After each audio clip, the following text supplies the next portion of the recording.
কয়েকদিন আগে হিন্দি গান বলতেছে, চিজ বাড়ি হে মস্কো মস্কো, এটা বলে সান্ত্বনা দিয়ে বলতেছে আমি আসতেছি, তোমরা উল্লাস করো। কথা কয় না, কথা কয় না।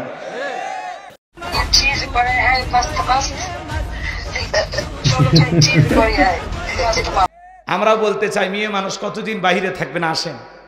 কথা কন, এই দেশ আপনার বাবার, এই দেশ আপনার স্বামীর, আপনি আসেন। কথা কয় না কে? বুবু আইবা তুমি আইবা গো, সেই দিন আইসা বুবু ক্ষমতা পাইবা না।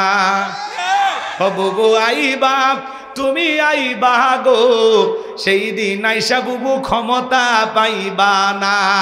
খোঁজ নাই বুবু কাদের কাকার, অবস্থা খারাপ তোর বেশ বাবার, আও নাঙ্কেল এখন সামনে আসে না।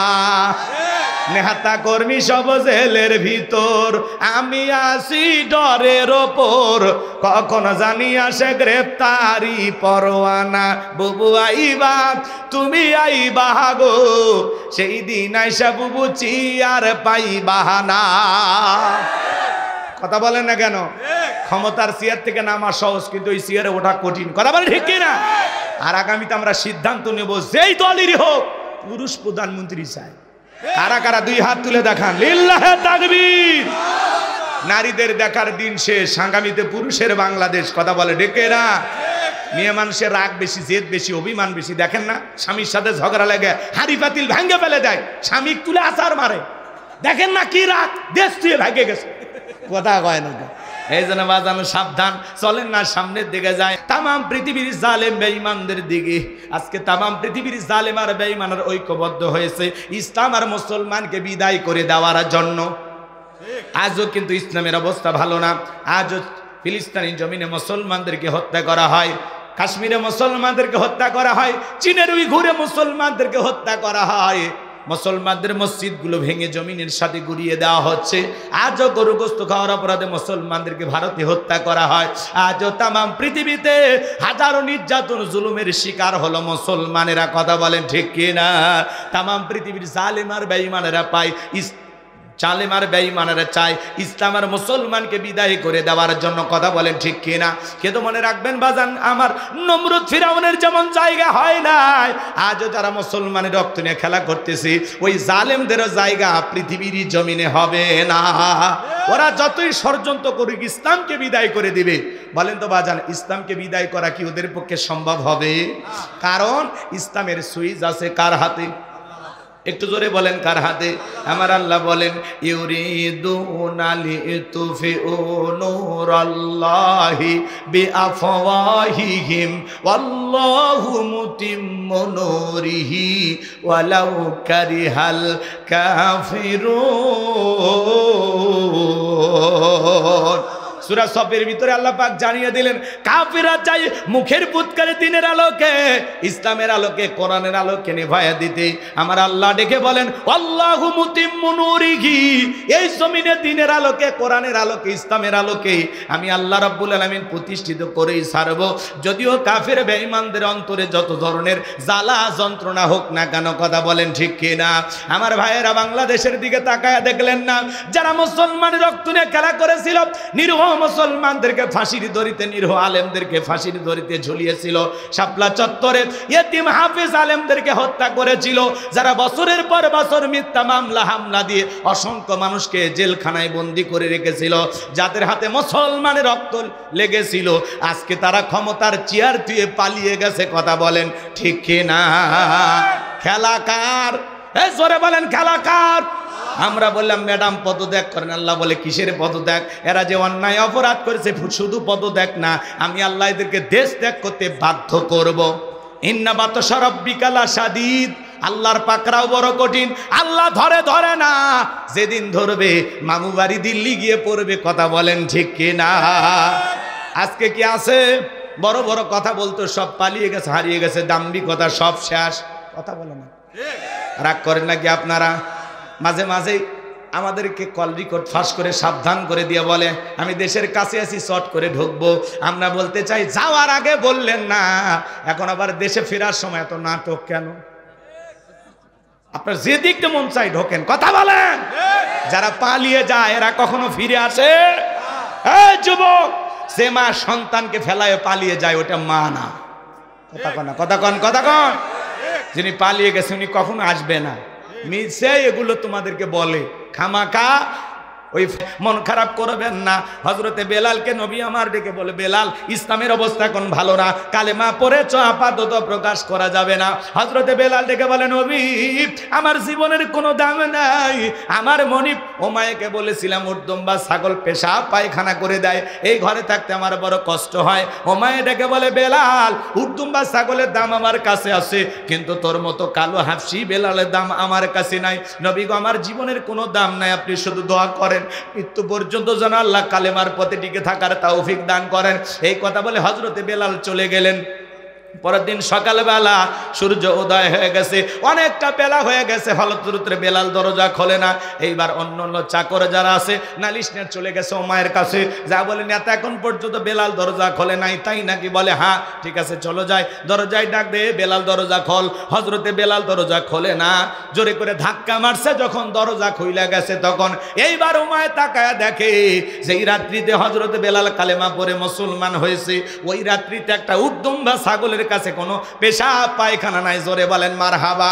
এইবার উমায় ডেকে বলে, চাকরের দল বেলালের বিরুদ্ধে মিথ্যা অভিযোগ দাও। তোমরা যখন ঘুমাচ্ছিলে বেলাল তখন ময়লা আবর্জনা পরিষ্কার করেছে, তাকায় দেখুন একটা উর্দুম্বা ছাগলের কাছে কোনো পেশাব পায়খানা নাই, যাও নিজেদের কাজ করো। এই কথা বলে ওদেরকে তাড়িয়ে দিলেন। এক পা দুপা করে বেলালের কাছে চলে গেলেন। হযরতে বেলাল দেয়ালে পিঠটা লাগায় জিব্বা নাড়ায় জিকিরি করে কার। এইবার হালকা করে বেলালকে ধাক্কা মারছে, যখন জবান দিয়ে কালেমার আওয়াজ বের হয়েছে তখন এইবার ওমায়টা ডেকে বলে, বেলাল তোর জবান দিয়ে কি শুনলাম, তুমি কি মুসলমান হয়েছো? হযরতে বেলাল ডেকে বলে, মুসলমান হয় যারা মিথ্যা কথা বলতে পারে না তারা। অকুলু কওলান সাদীদা। আল্লাহু আকবার। মুসলমানেরা হবে সত্যবাদী, মুসলমানেরা কখনো মিথ্যাবাদী হতে পারে না। আর ওদের দিকে তাকায় দেখেন বাজান, মিথ্যা বলতে বলতে চেহারাটা বেঁকা হয়ে গেছে, এক পা কবরে চলে গেছে। এত মিথ্যা কথা বলে, ভরা পেটে মিথ্যা, খালি পেটে মিথ্যা বলে। হেলিকপ্টার দিয়ে পানি দিয়েছিলাম, হেলিকপ্টার থেকে পানি যদি দেন ছাদের শিশুটা মারা গেল কিভাবে? আজকে নতুন করে রিপোর্ট প্রকাশ হয়েছে, হেলিকপ্টার থেকে পানি না, হেলিকপ্টার থেকে গুলি ছোড়া হয়েছিল। এত বড় মিথ্যাবাদী কথা বলেন। রাগ করেন নাকি আপনারা? সামনের দিকে যাই ভাইরা আমার। মুসলমান হবে যারা মিথ্যা কথা বলবে না, তারা মুসলমান হবে সত্যবাদী। ভালো করে গভীর মনোযোগ দিয়ে শোনেন। এইবার ওমায় ডেকে বলে, বেলাল উর্দুম্বা ছাগলের মালিক বানায় দেব, থাকার জন্য ভালো ঘরের ব্যবস্থা করে দেব। হযরতে বেলাল ডেকে বলে, ওমাইয়া দুনিয়ার কোনো পার্থিব সম্পদের বিনিময়ে বেলাল তার ঈমান বিক্রি করবে না। বলে আমার কথা না শুনলে বড় নেতা আবু জেহেলকে খবর দিব। হযরতে বেলাল ডেকে বলে, কোনো বড় নেতা ছোট নেতা কাউকে গোনার টাইম নাই, আমি দুনিয়ার কোন আবু জেহেলকে ভয় করি না, আমি ভয় করি আমার আল্লাহকে। আল্লাহু আকবার। এইবার উমাইয়া দৌড়ে চলে গেল আবু জেহেলের বাড়িতে, যা বলে নেতা সংবাদ খুব খারাপ, আমার বাড়ি কি দোদাস বেলাল কালেমা পড়ে মুসলমান হয়েছে, তাই নাকি? বলে হ্যাঁ ঠিক আছে যাও আমি আসতেছি। আবু জেহেলের সাঙ্গ পাঙ্গ ক্যাডার মাস্তান ছিল, বিশেষ একটা বাহিনী ছিল, যাদের কাজই হলো মুসলমানদের উপর নির্যাতন জুলুমের স্টিম রোলার চালানো। আজও তাম পৃথিবীর দিকে তাকায় দেখবেন জালেমদের বিশেষ একটা বাহিনী থাকে, যাদের কাজই হলো টুপিওয়ালা দাড়িওয়ালা ইমানদার আল্লাহওয়ালা আলেমদের উপর নির্যাতন জুলুম চালানো। কথা বলে ঠিক কি না? এই আবু জেহেল কতটা ভয়ঙ্কর জানেন? হযরতে আম্মার রাদিয়াল্লাহু তাআলা আনহু তার মার সাথে হেঁটে যাচ্ছেন, আবু জেহেল বদমাইশের সাথে দেখা। আবু জেহেল ডেকে বলে, আম্মার শুনলাম তুমি আর তোমার মা নাকি মুসলমান হয়েছে। বলে হ্যাঁ। বলে তুমি কি জানো এর পরিণতি কত ভয়ঙ্কর হতে পারে? হযরতে আম্মার রাদিয়াল্লাহু তাআলা ডেকে বলেন, আবু জেহেল ভয় দেখায় কোনো লাভ নাই। এইবার আবু জেহেল কি করলো জানেন? মার ছেলেকে দুইটা খুঁটির সাথে বাঁধলেন, আর আম্মার কাছে যা বলে, আম্মার এখন যদি একটা খেলা দেখায়। বলে কি খেলা দেখাইবা? বলে তোর চোখের সামনে যদি তোর মাকে উলঙ্গ করি কেমন হবে? হযরতে আম্মার মাথাটা নিচুর দিকে করলেন। এইবার আবু জেহেল যায়া সময়ের উপর নির্যাতন জুলুম করতে লাগলেন, আঘাত করতে লাগলেন। হযরতে সুমাইয়া সন্তানকে ডেকে বলে, আম্মার বেঈমানের কথায় কখনো ঈমান ছাড়বা না। এইবার আবু জেহেল এক টানে সুমাইয়ার দেহ থেকে কাপড়গুলো খুলে ফেলে দিল। চিন্তা করেন, যুবক সন্তান। ঐতিহাসিকগণ লিখেছেন হযরতে আম্মারের বয়স তখন 18 থেকে 22। এমন একটা যুবক সন্তানের সামনে তার মাকে উলঙ্গ করা হয়েছে। আমার ভাইয়েরা, আবু জেহেল ডেকে বলে আম্মারের মাথাটা উঁচু করো। হযরতে আম্মারের মাথা যখন উঁচু করা হলো, আম্মার ডেকে বলে আল্লাহ, জমিনটা যদি ফাঁক হয়ে যেত তবুও ভালো ছিল। হযরতে সুমাইয়া ওই পজিশন থেকে ডেকে বলে আম্মার, বেঈমানদের কথা ঈমান ছাড়বে না, আমার উপরে যা হয় হয়ে যাক, খবরদার খবরদার ইসলাম ছাড়বি না। আল্লাহু আকবার।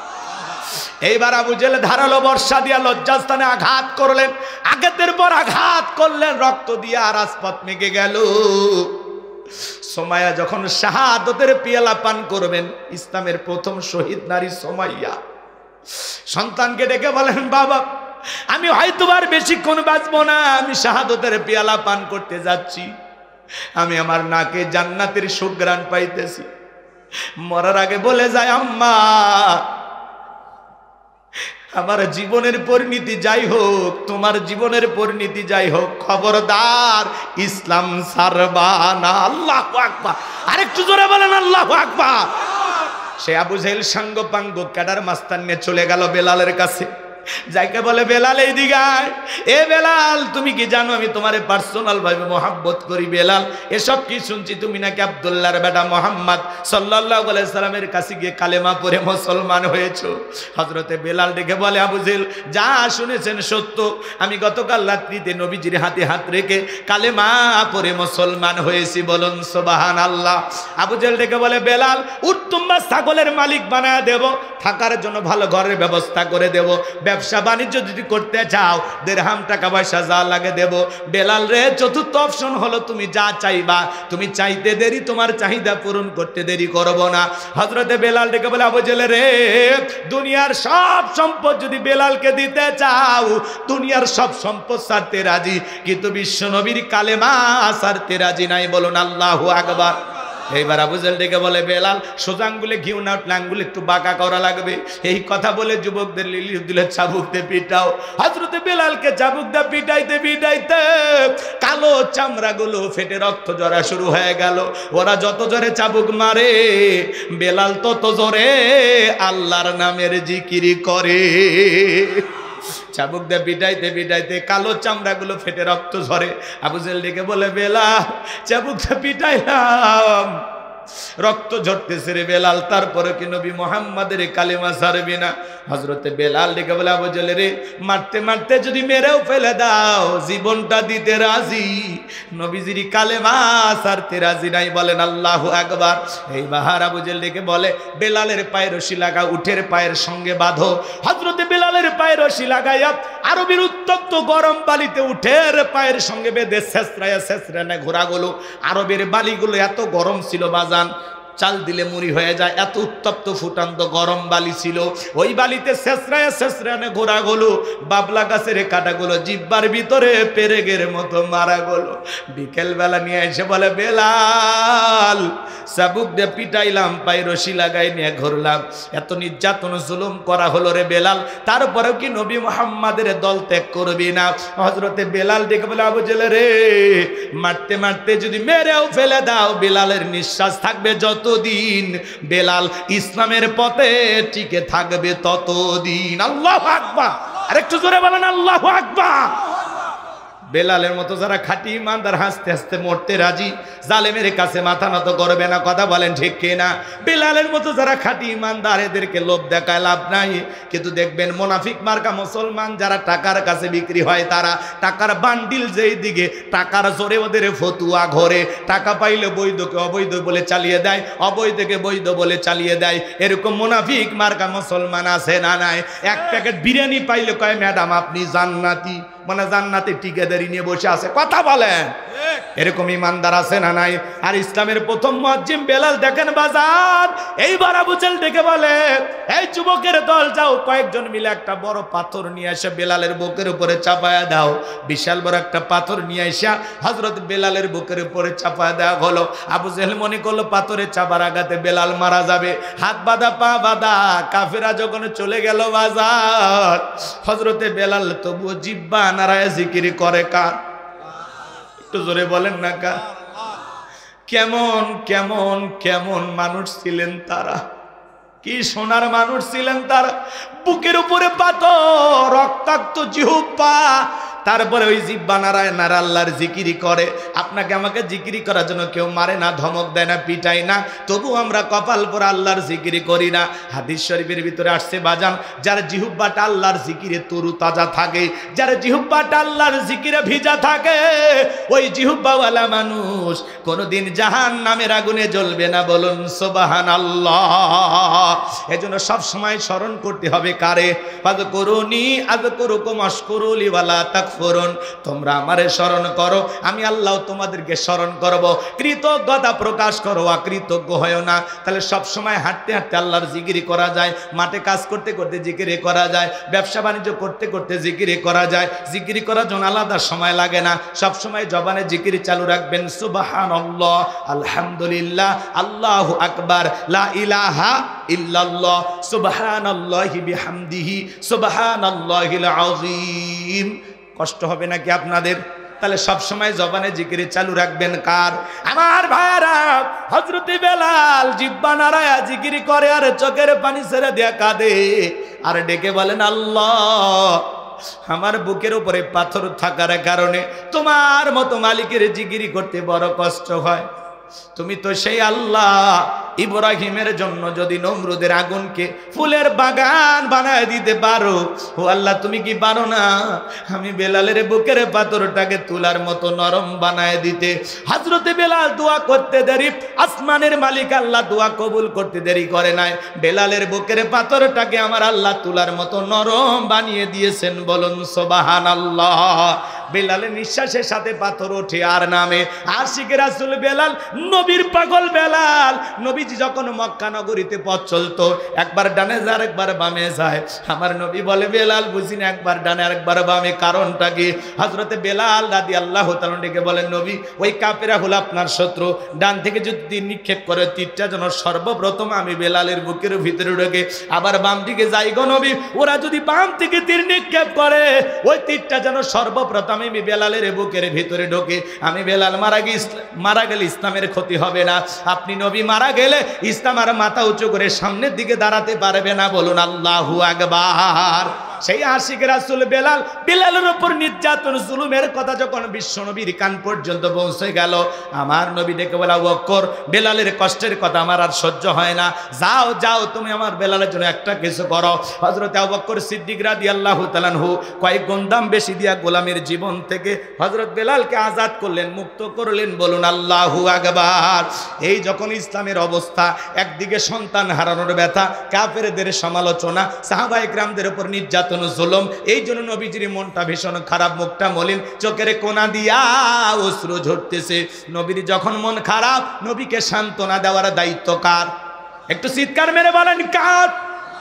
আমার আল্লাহ ডেকে বলে, জিবরাইল, আমার বন্ধুর মা নাই, বাবা নাই, আমি স্যার আমার বন্ধুর কেউ নাই রে জিবরাইল, আমার বন্ধুর মনটা হয়েছে ভারী, আমি আল্লাহ সইতে নাহি পারি, লাহু মাহফুজ থেকে সূরা কাউসার নিয়ে যায় আমার বন্ধুর ওপরে নাজিল কর তাড়াতাড়ি। বলুন আল্লাহু আকবার।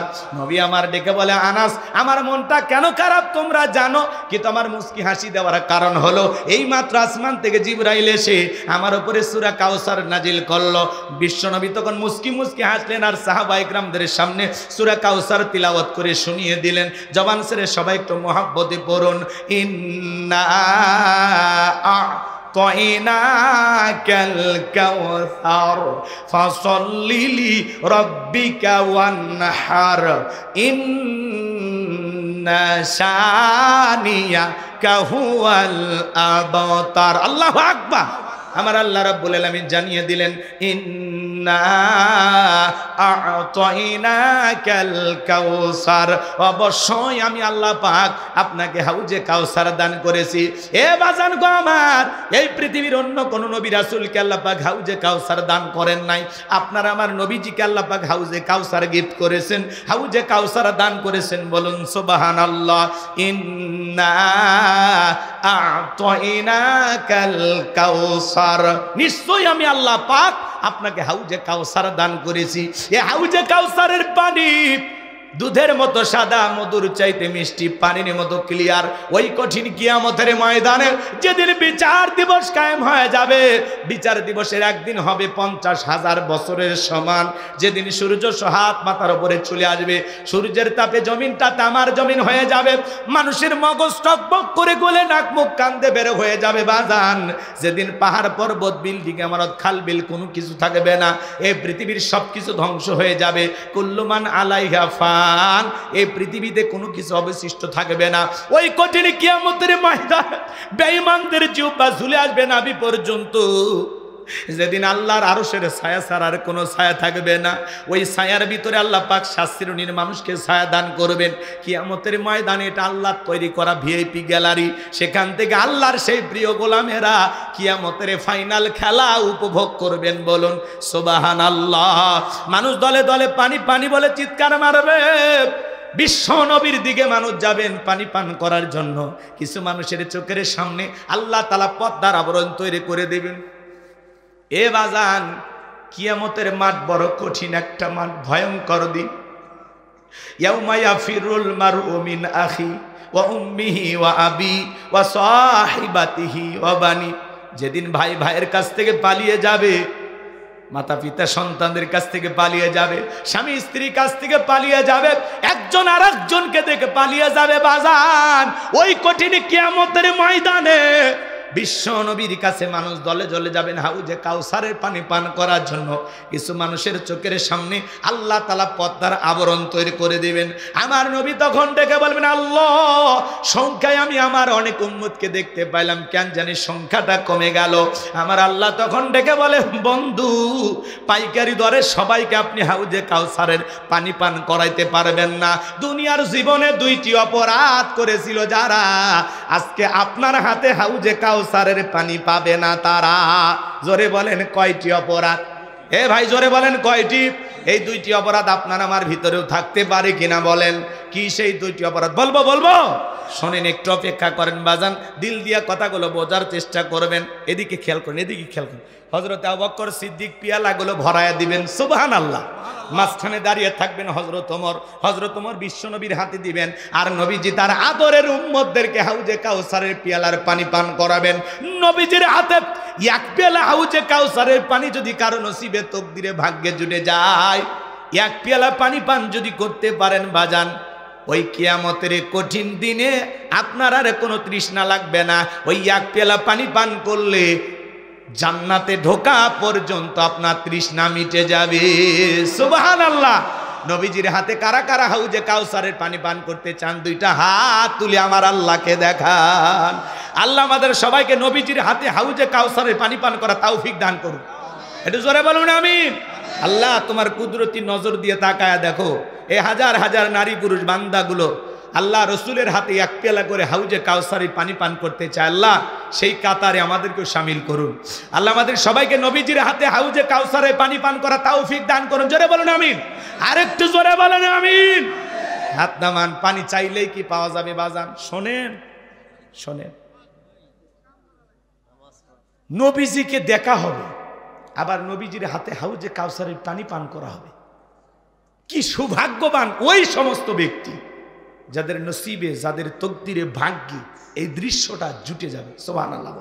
শোনেন, আমি আপনাদের এলাকা আসলাম, একটা ছেলের হাতে কিছু চকলেট দিলাম, দিয়ে বললাম, বাবা একটু এক বদ্দা পানি আনো তো, আমি একটু উজু বানাবো। ওই ছেলেটা চকলেট পাই মারছে দৌড়, মাঝখানে আছাড় খাইয়ে পড়ে গেছে, হাঁটু ছিলে গেছে, রক্ত বের হয়ে গেছে, ব্যথাও পাইছে। কিন্তু চকলেট থাকার কারণে ছেলেটা উঠে দাঁড়াইয়া বদনা ভরিয়া পানি নিয়ে, আমি তখন বললাম, বাবা এই পানিটার দিকে তোমার কষ্ট হয়েছে, মাঝখানে পড়ে গেছো, হাঁটুটা ছিলে গেছে, রক্ত বের হয়েছে, ব্যথাও মনে হয় পাইছো। ওই চকলেট থাকার খুশির কারণে ছেলে বলতেছে, আমি এরকম কত পড়ে যায়, আমার কিছুই হয় না। কথা বলেন না কেন? ওই ছেলেটার ব্যথা যেরকম ব্যথা মনে হচ্ছে না, কিয়ামতের ময়দানে নবীজির হাতে এক পেলা হাউজে কাউসারের পানি যদি তকদিরে নসিবে ভাগ্যে জুটে যায়, আর আল্লাহর আরশের নিচে ছায়া যদি ভাগ্যে জুটে যায়, কিয়ামতের কঠিন দিন আপনার কাছে কঠিন মনে হবে না, আল্লাহ সহজ করে দেবেন। বলুন সুবহানাল্লাহ। একটু জোরে বলুন সুবহানাল্লাহ। আর এই 2 জায়গায় যাদের ভাগ্য থাকবে এরা জান্নাতি, তাদের আর কোনো টেনশনই নাই। সুবহানাল্লাহ। এইবার শোনেন, পানি চাইলেই কি পাওয়া যায়? ঠান্ডা পানিতে উজু বানায় সালাত আদায় করতে হবে। হঠাৎ করে কেউ নামাজ ধরছে, পুরাতন যারা মুসল্লি এরা নতুন মুসল্লিকে দেখে ঠাট্টা বিদ্রুপ করে। হ্যাঁ হ্যাঁ, সূর্য আজ কোন দিকে উঠছে? উত্তর বারাবার দিকে মসজিদে। নামাজ পড়বি না 2 দিন পরে ছেড়ে দিবি? আচ্ছা মুরব্বী সাবধান, আপনি তো দাওয়াত দিয়ে 5 জনকে মসজিদে আনতে পারেন না। একজন হঠাৎ করে নামাজ ধরেছে, 2 ওয়াক্ত পড়বি না 2 দিন পড়বে, ওটা ওর ব্যাপার। পারলে ওর জন্য দোয়া করেন যে ভাতিজা তুমি মসজিদে আসছো নামাজ পড়তে, দেখে দিলটা ভইরে গেছে, আল্লাহর কাছে দোয়া করি আল্লাহ যেন মৃত্যু পর্যন্ত তোমাকে মসজিদে এসে নামাজ পড়া তৌফিক দান করেন। আপনি দোয়া করেন, ভালোবেসে বুকে টানেন, কেন উল্টা পাল্টা বলেন? আপনার এই সমালোচনা শুনে পরে আসর থেকে যদি এই ছেলেটা মসজিদে না আসে আল্লাহর কাছে কি জবাব দিবেন? এই কথা বলেন না কেন? আপনার কে বলেছে যে মসজিদে কে আসলো কে গেল খবর নিতে? হ্যাঁ আছে না এরকম লোক? হ্যাঁ, নতুন 2-4 জন নামাজ ধরে ওদেরকে নিয়ে ঠাট্টা বিদ্রুপ করে, লয়া লয়া মুসল্লি বের হয়েছে আছে না ভাই? খবরদার চাচামি, এগুলো করা যাবে না। যুবক একটু দাঁড়িয়ে রেখে হইলে না সমালোচনা, এই বয়সে দাঁড়িয়ে রেখে দিলি, বুড়ো হয়ে গেলি, কথা কয় না। দাঁড়িয়ে রেখে বউ নিয়ে ঘুরতে গেছে, বলে ভাবি আসসালামু আলাইকুম, সাথে চাচার খবর কি? বউ বাড়িতে এসে রাগ করে, তোমার সাথে বাহিরে যাওয়া যায় না কেন? কয় আমার ডাকে ভাবি, তোমার ডাকে চাচা। যেই বউ নবীর সুন্নত দাড়িকে মোহাব্বত করে না, ওই বউ আপনাকে 100% ভালোবাসা দিতে পারে না। কথা বলে ঠিক কিনা? দাড়ি হলো এটা কার সুন্নত? জোরে বলেন। এই দাড়ির ভিতরে আছে মদিনাওয়ালার প্রেম। টুপি খোলা যায়, জুব্বা খোলা যায়, দাড়ি এমন একটা সুন্নত খোলা যায় না। কথা বলে ঠিক কিনা? দাড়ি হলো পুরুষের সৌন্দর্য। কথা বলে ঠিক কিনা? রাগ করেন, কষ্ট পান আপনারা। তাহলে মুসলমান যুবক তোমরা হয়তো মন খারাপ করো। এই যে গতকালকে এর পথের মধ্যে দুর্ঘটনায় 60টা গাড়ি দুর্ঘটনা কুয়াশার কারণে মেরে দিছে। আল্লাহ না করুক এরকম দুর্ঘটনায় তুমি আমি যদি মারা যায়, যুবক রে তোমার মুখে দাড়িও নাই, মাথায় টুপিও নাই, তাহলে মরার পরে মানুষ লুঙ্গি খুলে দেখবে মাথা কাটা আছে না নাই? হাসে হাসে। দুইটারে একটা চিহ্ন তো রাখবেন, হয় টুপি না হয় মুখে একটা দাড়ি। কথা কেন? হয় মুখে দাড়ি রাখবেন, না হলে সফরে বের হলে পকেটে একটা টুপি রাখবেন। মরার পরে মানুষ যেন আপনার এই টুপি আর দাড়ি থেকে বুঝতে পারে না এটা মুসলমানের বাচ্চা। কথা বলে ঠিক না? কিন্তু টুপিও নাই দাড়িও নাই, মরার পরে লুঙ্গি খুলে দেখবি মাথা কাটানো আছে না নাই? বাঁচেন বাঁচেন, এখনো সময় আছে, বাঁচেন। আমি আপনাকে বাঁচাতে চাই। কথা কয় না? কথা কয় না? 70 বছর 60 বছর পার হয়ে গেছে, তাও সেলুনের জায়গায় মারিয়ে দেন, ক্লিন সেভ করে দেন। আসে না? চাষা আর তো হয় না, চামড়া জড়ে গেছে, কই পিলাস দিয়ে টান দাও, পিলাস দিয়ে টানে হলেও ক্লিন সেভ মানে। আসে না? নাই। আমার এলাকার এক দাদা 80 বছর বয়স হচ্ছে, তাও দাড়ি রাখেন। 80 বছর, চিন্তা করা যায়? দাড়ি রাখলে চুলকে, তোর দাড়ি রাখলে চুলকে বেটা, কবরে যা ফেরেশতারা মলম নিয়ে বসে আছে। কথা বলেন ঠিক না? আল্লাহ যেন আমাদের সবাইকে রসুলের সুন্নতি দাড়ি মুখে রাখার তৌফিক দান করেন। এই পৃথিবীর সকল নবী রাসূলদের মুখে দাড়ি ছিল। সুবহানাল্লাহ বলবেন না? তাহলে আমরা রাখবো তো ইনশাল্লাহ। হ্যাঁ, কোন কোন যুবক দাড়ি রাখবে আজ থেকে? হাত তোলো তো দেখি শোনা। আলহামদুলিল্লাহ আলহামদুলিল্লাহ। এই যে কয়েকজন মানুষ, আপনারা পরিবর্তন হইলেই মাহফিল কবুল হবে। আমার ভাইয়েরা, দিল দিয়া কথাগুলো বোঝার চেষ্টা করবেন বাজান। আমি গুনাহগার যে কথা বলতে চাই, হাউজে কাউসারের পানি চাইলেই তো পাওয়া যাবে না। হাউজে কাউসারের পানি পান করতে গেলে কাজ করতে হবে 2টি। আল্লাহ যাদেরকে হাত দিয়েছেন 2টা আঙ্গুল তুলে বলেন তো কাজ করতে হবে কয়টি? 2টি। আরো জোরে, জোরে হলো না, উঠেই যাবে। হাত না মানে একটু মিছিল করার অভ্যাস করেন, সামনে মিছিল করা লাগবে। 16 বছর মিছিল করতে পারেননি, কথা কয় না? একটু অপেক্ষা করেন। হাউজে কাউসারে পানি পান করতে গেলে 2টা কাজ করা লাগবে। আল্লাহ তাআলা সেটা 2 নাম্বার আয়াতে জানিয়ে দিলেন, ফাসল্লিলি রাব্বিকা ওয়ানহার। বলেন বলেন, ফাসল্লিলি রাব্বিকা ওয়ানহার। 1 নাম্বার হলো ফাসল্লিলি রাব্বিকা, রবের উদ্দেশ্যে সালাত। সালাত হবে একমাত্র কার জন্য? قل إن صلاتي ونسكي ومحياي ومماتي لله رب العالمين। সূরা আনআম আয়াত নাম্বার 162 আল্লাহ তাআলা জানিয়ে দিলেন, নবীজি আপনি বলুন, আমার নামাজ, আমার কুরবানি, আমার জীবন, আমার মরণ লিল্লাহি রাব্বিল আলামিন, আসমান জমিনের প্রতিপালকের জন্য। তাহলে মুমিন জীবনের সব ইবাদত হবে একমাত্র কাকে পাওয়ার জন্য? ফাসল্লিলি রাব্বিকা, রবের উদ্দেশ্যে সালাত। সালাত হবে একমাত্র রবের জন্য। জোরে বলেন কার জন্য? আরেকটু জোরে বলেন কার জন্য? আল্লাহ বলেন ফালিয়াবুদু রাব্বা হাযাল বাইত আল্লাযী আত'আমাহুম মিন জু' ওয়া আমানাহুম মিন খাউফ। আল্লাহ তাআলা ডেকে বলেন এই ঘরের মালিকের ইবাদত করো। ইবাদত যদি ইবাদতের মতো হয়, বান্দা 5 ওয়াক্ত সালাতে মাথা নত করে আমি আল্লাহকে যদি সিজদা দিতে পারো, তোমার ইবাদত যদি ইবাদতের মতো হয়, নামাজ যদি নামাজের মতো হয়, আমি আল্লাহ 2টা জিনিস তোমাদেরকে দেব। 1 নাম্বার রিজেকের টেনশন করা লাগবে না, আমি আল্লাহ রিজেকের ব্যবস্থা করব। বলুন সুবহানাল্লাহ। ও বগুড়ার মুসলমানেরা, রাত 1টা-2টার দিকে একটা প্রাণী বের হয়, কু কইয়া ছিল। ওর নাম কি? শিয়াল পণ্ডিত। ওর নাম কি? শিবগঞ্জে মুরগির হোটেল আছে, ব্যাংকের অ্যাকাউন্টে টাকা জমানো আছে, ওরে খাওয়াই কে? সকালবেলা একটা পাখি খালি পেটে নিচ থেকে বের হয়ে যায়, সন্ধ্যাবেলায় পাখির পেটটা ভরে নিরে ফেরত আসার ব্যবস্থা করেন তিনি কে? আল্লাহ যদি পাখিকে খাওয়ায়, শিয়ালকে খাওয়ায়, আমরা হলাম আশরাফুল মাখলুকাত, কুনতুম খায়রা উম্মাতিন উখরিজাত লিন-নাস। আল্লাহ বলে তোমাদেরকে উত্তম জাতি বানাইলাম, ভিআইপি বানাইলাম, আল্লাহকে আমাদেরকে না খাওয়ায় রাখবে? বলেন তো বাজান, রিজিক দেওয়ার একমাত্র মালিক কে? ওয়ামা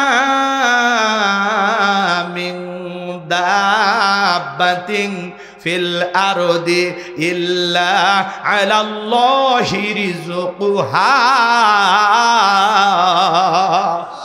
সূরা হুদের ভিতরে আল্লাহ পাক জানিয়ে দিলেন এই পৃথিবীতে এমন কোন বিচরণশীল প্রাণী নাই যার রিজেকের ব্যবস্থা আমি আল্লাহ আসমান থেকে করি না। ওই আটলান্টিক মহাসমুদ্রের 33,000 ফিট গভীরতল পানি নিচে থাকা ছোট্ট একটা প্রাণী, তার রিজেকের ব্যবস্থাও আমি আল্লাহ আসমান থেকে করি। বলুন সুবহানাল্লাহ। তাহলে বলেন তো বাজান, রিজেক দেওয়ার একমাত্র মালিক কে? আর 2 নাম্বার, ওয়া আমানাহুম মিন খাউফ। গোলাম রে, নামাজ যদি নামাজের মতো হয়, 2 নাম্বার আমি আল্লাহ সকল ভয় থেকে নিরাপত্তা দেব। আপনার আমার মনে ভয় আছে না নাই? 2 লাখ টাকা নিয়ে সোনাতলা থেকে আসবেন, এই গ্রামের নাম কি বলেন? চাকলমা। মনে মনে ভাবতেছেন আল্লাহ 2 লাখ টাকা নিয়ে রাত 2টা বাজে বাড়ি পর্যন্ত যাইতে পারবো নাকি? বালুহাটের মনে ডাকু মারা মরে, চোর ডাকাতের কবলে পড়ে, ছিনতাই খালের কবলে পড়ে, ইটের ভাটার ওই সাইডে মাঝে মাঝে সাইজ করে নাকি? কথা কন না কে? আমি যতটুকু শুনলাম বাজান, মাঝে মাঝে সাইজ করে। ওরা কার? আল্লাহর ওলি, তাহাজ্জুদ পড়ার জন্য হাজির হয় না। ওরা হলো সমাজের সবচেয়ে নিকৃষ্ট মানুষ। এক কথা কন, বেটা রোজগার করে খাইতে পারো না? শোনেন শোনেন, আজকে সমাজে ভয় আছে না নাই? আল্লাহ 2 লাখ টাকা নিয়ে বাড়ি পর্যন্ত যাইতে পারবো নাকি? ছিনতাইকারী কবলে পড়ে, চোরের কবলে পড়ে টাকা জান 2টা হারাবো, ভয় আছে না নাই? এই সমাজ আজকে আতঙ্ক কাজ করে বাজার, ভয় ভীতি কাজ করে, গরু ছাগল পর্যন্ত চুরি হয়ে যাচ্ছে। কথা বলেন ঠিক কি না? এই সমাজে চুরি, দুর্নীতি, টেন্ডারবাজি, চাঁদাবাজি, খুন ধর্ষণ বন্ধ হবে সেই দিন, আল্লাহর কোরআন দিয়া জমিনটা চলবে যেই দিন। চুরি বন্ধ হবে না? এত বছর ওয়াজ করলাম, আমার পায়ের জুতো 3বার চুরি হয়েছে, 3বার। আমি যে মসজিদে জুমার খুতবা দেই হুজুর, 2 বছর আগে ওই মসজিদের মাইক সেট সব চুরি হয়ে গেছে। এক কথা কর, তাহলে আমাদের ওয়াজ দিয়ে জুতা চুরি বন্ধ হচ্ছে না, তাহলে এই সমাজে চুরি বন্ধ করতে হলে লাগবে কার আইন? জোরে বলেন কার আইন?